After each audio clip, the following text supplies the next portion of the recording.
vlog! So, ito nga po pala merienda namin ngayon. Tasty na may itlog na may keso. At naulan nga po pala ngayon. At ito naman po, lemon juice na may Yakult. Tara, kain na!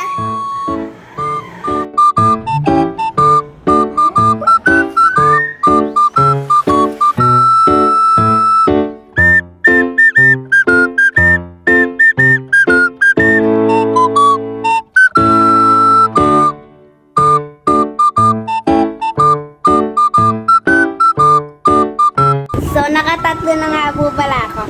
Nakita po ako dong isa, parang gusto ko pong kunin.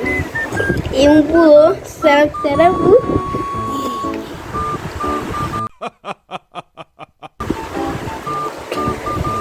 Ina niyo.